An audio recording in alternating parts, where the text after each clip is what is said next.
एक गांव में दो मित्र रहते थे। एक का नाम धर्म बुद्धि और दूसरे का नाम पाप बुद्धि था।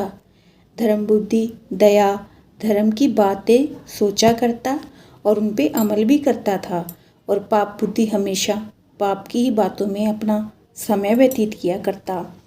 एक दिन पाप बुद्धि सोचने लगा, मैं मूर्ख हूँ, मुझ में विद्या, बल, धन आदि कुछ भी नहीं है, जीवन निर्वाह कैसे करूँगा। धर्म बुद्धि बड़ा ज्ञानी है, वो शिक्षित है, उसे सारा ज्ञान है। यदि उसे साथ लेकर कहीं विदेश जाऊं तो उसके द्वारा मुझे नौकरी मिल जाएगी और उसी के पास रहकर उसी का धन चुराकर काफ़ी रुपया कमा लूँगा। इस प्रकार विचार कर धर्म बुद्धि के पास जाकर बोला, अभी तो युवावस्था है, किसी प्रकार कट रही है। जब बुढ़ापा आएगा तो क्या होगा, बुढ़ापे में हम क्या करेंगे। इससे अच्छा है कि कहीं विदेश चलकर धन कमा लें, जिससे बुढ़ापे में कष्ट ना हो। धर्म बुद्धि पाप बुद्धि की बातों में आ गया और अपने मित्र पर यकीन कर दूसरे दिन यात्रा पर चल पड़ा। विदेश में जाकर पाप बुद्धि अपने दोस्त द्वारा नौकरी पा गया। दोनों एक साथ रहने लगे। धर्म बुद्धि ने काफ़ी रुपए कमा लिए। जब दोनों घर लौटने को तैयार हुए तो धर्म बुद्धि ने कहा, दोस्त, तुम कम रुपए कमाए हो और मैंने अधिक पैसे कमाए हैं। तुम मेरे मित्र हो, इसलिए दोनों पैसे मिलाकर आधा आधा आपस में बांट लेंगे। दोनों मित्र पैसे लेकर अपने घर की ओर चले।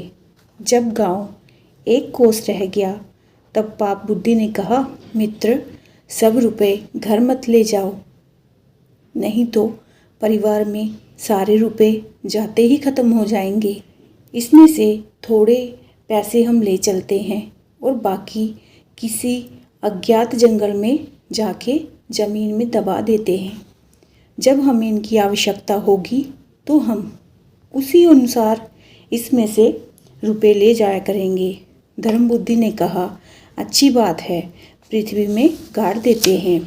दोनों मित्रों ने धन का अधिक भाग एक झाड़ी के किनारे जमीन में गड्ढा खोदकर उसमें पैसे दबा दिए और अपने घर की ओर चले गए। इधर इसी रात पाप बुद्धि वहां जाकर जितने भी इन्होंने पैसे दबाए थे वो सारे वहां से निकाल कर ले आया।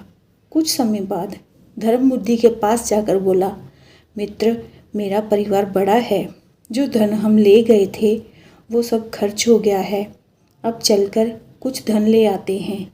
दोनों जंगल में गए परंतु वहाँ कुछ ना मिला। पाप बुद्धि चिल्लाकर कहने लगा, धर्म बुद्धि, ये तुम्हारा ही काम है, तुम ही ने इसे यहाँ से चुराया है, दूसरा कोई ये राज नहीं जानता था तुम्हारे और मेरे सिवा। धर्म बुद्धि ने कहा, नहीं, ये कभी भी नहीं हो सकता, ये तुम लेकर गए हो। इस प्रकार लड़ते हुए दोनों न्यायालय में चले गए। न्यायाधीश बड़े विस्मय में पड़ गए कि किसको चोर साबित किया जाए। इसी बीच पाप बुद्धि बोला, आप हम लोगों का फैसला नहीं कर सकते, वहीं वन देवता और वन देवती बता देंगे कि कौन चोर है। न्यायाधीश ने पाप बुद्धि की बात मान ली और धर्म बुद्धि को दूसरे दिन 4 बजे जंगल में बुलाया और वहाँ सारे नगर में इस बात की चर्चा हो गई कि धर्म बुद्धि और पाप बुद्धि का मामला वन देवता और वन देवी के द्वारा हल किया जाएगा। क्या कहना था। सहस्त्रों युवा, वृद्ध तथा बालक ये रहस्य जानने के लिए बहुत ही उत्सुक थे कि ये किसने किया है। इधर न्यायालय से निकलते ही पाप बुद्धि घर गया और अपने बाप से जाकर कहा, तुम सवेरे ही जाकर शमी वृक्ष के कोटर में बैठे रहो। जब हम चिल्लाकर पूछेंगे कि धर्म बुद्धि और हम में से चोर कौन है, तब तुम बोल देना कि धर्म बुद्धि ने ही सारा धन चुराया है। दूसरे दिन उसी समय सभी जंगल में पहुँचे। बहुत सारे आदमी की भीड़ वहाँ जमा हो गई थी। 4 बजने पर न्यायाधीश ने पाप बुद्धि से कहा, प्रिय, वन देवता और वन देवी से पूछो।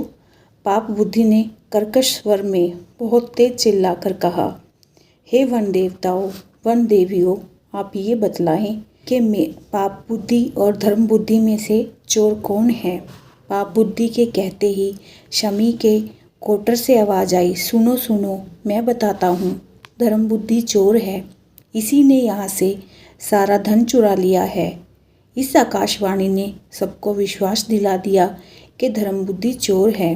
राज कर्मचारियों ने धर्म बुद्धि को दंड देना चाहा।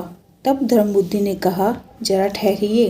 तुरंत ही धर्म बुद्धि ने सूखी लकड़ियाँ और पत्तियाँ शमी वृक्ष के चारों तरफ एकत्र करके उसमें आग लगा दी। बात की बात में समूचा पेड़ जलने लगा। जब कोटर के पास अग्नि पहुंची तब जलता तथा पाप बुद्धि को गाली देता हुआ उसका पिता कोटर से निकला और पृथ्वी पर गिर पड़ा। न्यायाधीश को पाप बुद्धि की धूर्तता का पता लग गया। सारा धन धर्म बुद्धि को दे दिया गया और पाप बुद्धि आजन्म कारागार में बंदी बनाया गया। तो इस कहानी से हमें ये शिक्षा मिलती है, धूर्तता तथा कर्तघ्नता का परिणाम पाप बुद्धि पा गया। इसी से कहा है, मित्रघात कभी ना करें और हमेशा सच और सही राह पर चलें।